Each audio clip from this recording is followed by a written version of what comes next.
Ani Minogishka Nango, Kieran Peltier Dijnikas, Nedowedish Nabe Noswin, Wapshkim Kos, Nishta Nashiga Doswe, Dan Sabongis, Washkesh Dodem, Weekwam Kong Donjaba. Hello, good day. My name is Kieran Peltier. My Anishinaabe name is Little White Bear. I'm 26 years old. I'm part of the Deer Clan and I come from Weekwam Kong unceded territory. Today I'll be presenting on validating the holistic compass as a measure of Indigenous youth development through sport and physical activity. And before moving forward, I would like to acknowledge my collaborators, Dr. Brenda Bruner, Dr. Colin McLaren, and Dr. Mark Bruner, all of whom maintain a significant role in this project, and without them, it really would not be possible. Indigenous youth are at increased risk of poor health status, serious injury, and suicide.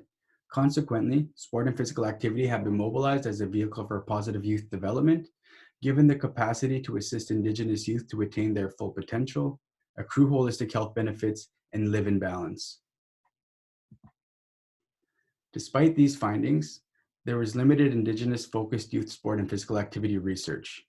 And in the literature that there is an underrepresentation of diverse Indigenous perspectives. These gaps, compounded by the lack of a culturally relevant measure of Indigenous positive youth development through sport and physical activity, really limit our capacity to quantitatively link sport and physical activity participation and PYD-related outcomes for First Nations, Inuit, and Métis youth. In an attempt to address this gap, over the past 9 years, our research has investigated the influence of sport and physical activity on the health and development of Indigenous youth. And it is this research that has culminated in the creation of the holistic compass we have today. In phase 1, we conducted talking circles with 99 youth to garner an understanding of the perceptions Indigenous youth and community members have of the concept of positive youth development. Phase 2 served two purposes, the first being item generation. Using phase 1 findings, items were created, reviewed, and approved by the research team, a governing circle, and Indigenous youth participants. And following item generation, we conducted think aloud interviews with 15 youth to assess readability. In phase 3, we conducted a pilot study with 409 youth. With this data, we examined distribution patterns and ran exploratory factor analysis to uncover the underlying structure of our measure. And this led us to phase 4. So cue the proposed study, which serves to refine the holistic compass through further data collection and item analysis for the purposes of validating it as a culturally relevant measure of Indigenous positive youth development in a sport and physical activity context. And then in looking ahead, the end goal is to be able to release this validated holistic compass app free onto the Google Play Store so that it can be accessed and utilized.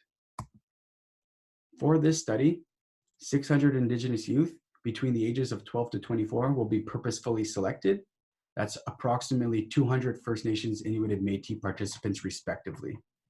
Participants will be recruited using spoken word, social media, and virtual networking, recruited from First Nations, Inuit, and Métis organizations and programs, and recruited through pre-existing relationships.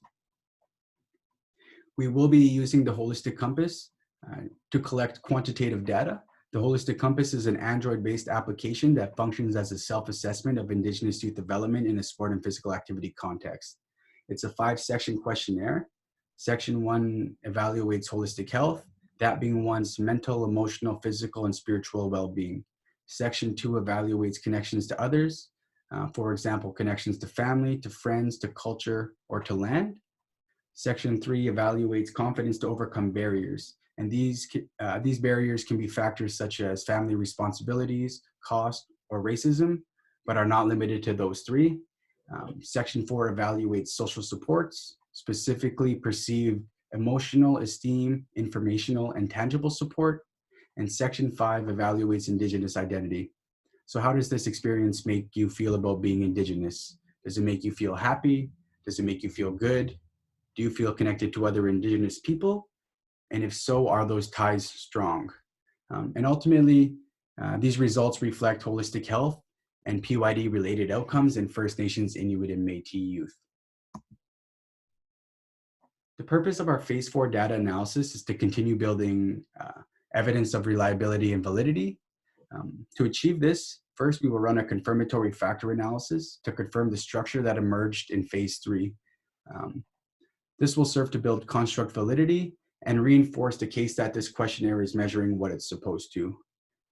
Next, we will run invariance tests on the model across different groups within our data.